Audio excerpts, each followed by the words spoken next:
President Trump unveiled his first national security strategy this afternoon, mandated by Congress.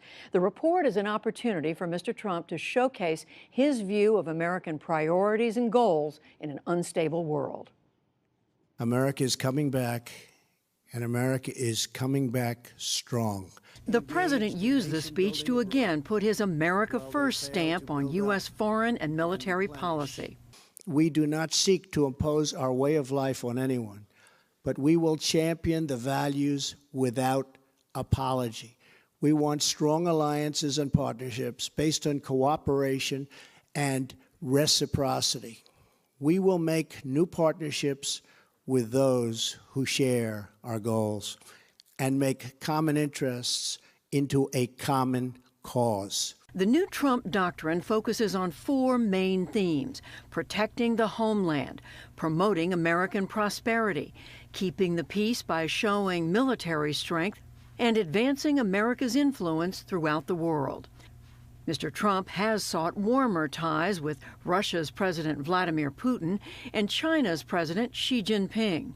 But the doctrine he rolled out today brands both nations as revisionist powers that challenge American influence. We will attempt to build a great partnership with those and other countries, but in a manner that always protects our national interest. But while we seek such opportunities of cooperation, we will stand up for ourselves, and we will stand up for our country like we have never stood up before. China is described as a strategic competitor, aggressively building up its military and extending its claims in the South China Sea. Russia is criticized for using subversive measures, as in the annexation of Crimea from Ukraine. But there is no mention of Russian interference in the U.S. election. The strategy also cites ongoing threats from the Islamic State and other militant groups, and it calls out rogue regimes like North Korea. America and its allies will take all necessary steps to achieve a denuclearization and ensure that this regime cannot threaten the world. This situation should have been taken care of long before I got into office, when it was much easier to handle. But it will be taken care of. We have no choice. The Trump plan makes little reference to global warming as a risk to national security. That's despite concerns about climate change destabilizing countries and triggering mass migrations of refugees. Now with me is the man who led the process to devise this new strategy, the President's National Security Advisor, Lieutenant General H.R. McMaster. General McMaster, thank you for joining us. To the extent this is described as an America First strategy, how is it different from what came before? Well, it's very different, Judy. First of all, it's a pleasure to be with you. And what the President has done is given clear direction that allows us now to prioritize our efforts very clearly. The first priority is always to protect the homeland and American citizens. And you see what the President's done to move out on that agenda already in terms of improved border security. But what the strategy really emphasizes as well is the need to protect our technological and industrial and national security innovation base from really sophisticated forms of aggression, including cyber espionage and unfair trade and economic practices. Under promoting American prosperity, what's different about, I think, this strategy is the very close connection between the need to grow our economy and strengthen our economy and national security, and in particular, the emphasis on fair and reciprocal trade and economic practices, ending all forms of economic aggression, which involves, for example, transfer of intellectual property based on unfair market access. The third key to this is peace through strength, and the President's moved out on this as well, as you can see, with the defense budget and addressing a bow wave of deferred military modernization and reversing the reduction of the size of our force, even as threats to our national security increased. And peace through strength is a very important theme that, as you know, goes back to the first national security strategy of President Ronald Reagan. And finally, advancing American influence. The President said it in the clip that you showed. It's cooperation with reciprocity. What the President wants to do is strengthen our alliances by equitable burden sharing and responsibility sharing. And you see that with his approach to NATO in particular. But you see now more NATO countries contributing more to their defense, and also key allies like South Korea and Japan as well, bearing more of the burden in our common defense and our common approach to common problems. Well, there's so much to ask you, but to the extent this is a more competitive world you describe, does the rest of the world now have more to fear from the United States? Oh, the rest of the world should welcome the United States leading again, competing again. And so what we've found is when we looked at some previous approaches, a lot of these strategies in the past have been aspirational. We said, well, we have to really look at the world as it is, and we have to be able to compete effectively across multiple arenas. Economic competition, as I mentioned, but security competition, and then also new forms of competition that we're seeing using new domains. Space is now a competitive domain. Cyberspace, certainly a new competitive space. And so what this strategy emphasizes is that we need to compete to advance and protect our interests. And we want to do that. We want to do that with like-minded nations and allies and partners, but we'll always prioritize the vital interests of the American people, those four pillars you mentioned of the national security strategy. Well, you mentioned dealing with the world as it really is, and I know on everyone's lips right now, people want to know, is the U.S. going to go to war with North Korea? You were quoted in an interview just a couple of weeks ago as saying the chance of war increases almost every day. Is it still the case? I think it is still the case, and the reason for this, Judy, is that we're out of time with this problem. Not out of time completely, but we have a very short amount of time to be able to address the problem of North Korea. As you know, they've continued, the North Korean regime has continued its testing, its nuclear testing and its missile testing in a way that threatens the whole world. And failed agreements of the past had assumed that, well, we have more time to really cope with this problem set and to reach denuclearization.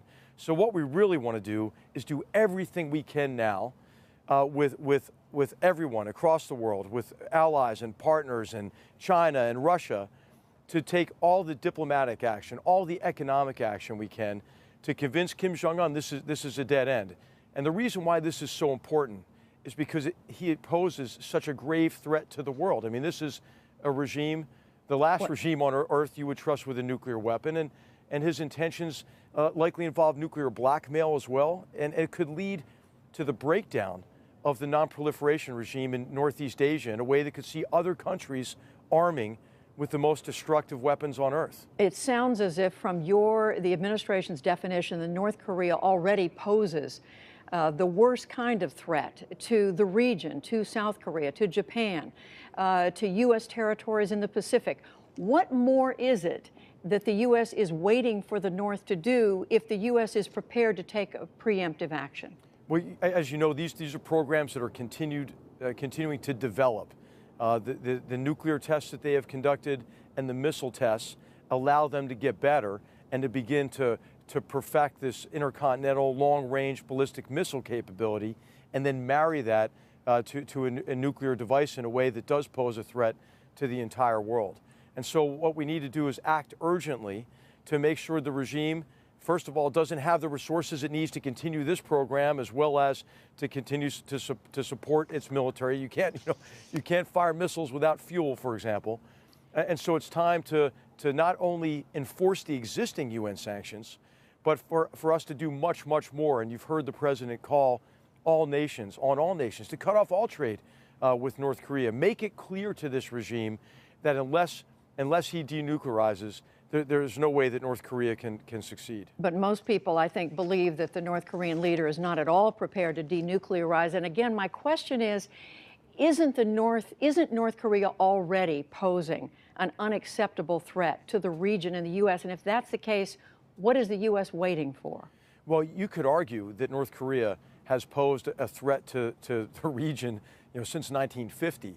And as you know, since the end of the armistice that ended the open conflict between North and South Korea, that North Korea has held portions of the South Korean population at risk with large conventional capabilities, artillery and rockets and missiles. But as this regime continues to to perfect its long-range nuclear capabilities, it's just a risk that the world cannot tolerate. I want to try to stick with this just with one more question on that specific point.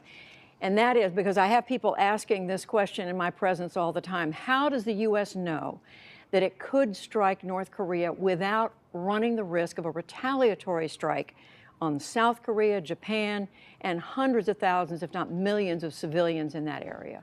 Well, I don't want to get into the specifics of military plans and estimates, but I will tell you that the President has asked us to continue to refine a military option should we have to use it.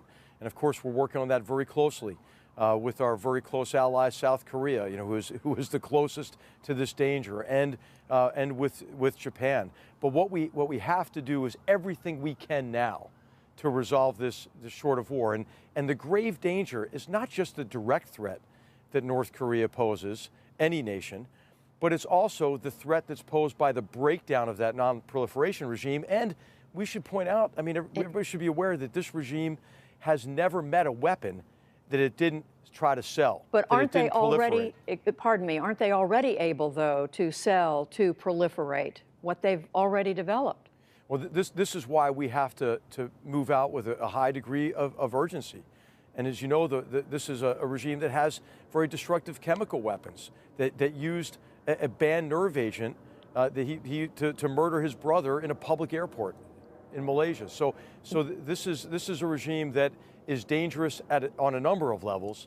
And that's why I think the international community has come together behind the President's leadership to confront this regime and really make a dramatic shift. I mean, these are the most severe sanctions that have been put in place. And what you've seen is China recognize this is not an issue between the United States and North Korea. This is an issue between North Korea and the world. Last question, General McMaster. You are known as a scholar of military history, especially Vietnam. You've written about that. Are there lessons from Vietnam about the United States not getting sucked into a conflict when diplomacy could be the better answer? Well, the lesson, I think, from the Vietnam and what I wrote about previously is the importance of bringing all options to a president and to make sure you consider, as you're alluding to, I think, the long-term costs and consequences of every decision. What we've done with this national security strategy is try to regain our strategic competence as a nation. And what we're going to do, and what we are already doing, is view national security challenges through the lens of those four vital interests, craft clearly understandable goals and objectives, and then explore options with a clear-eyed view to the advantages and disadvantages of options, and a recognition of what the potential costs and consequences of decisions might be. That's what we owe the President. That's what we give the President, our options. And then once he makes a decision, we help drive the implementation of his decisions, always to advance and protect the vital interests of the American people. General H.R. McMaster, the President's National Security Advisor, thank you very much. Thank you, Judy. Pleasure to be with you.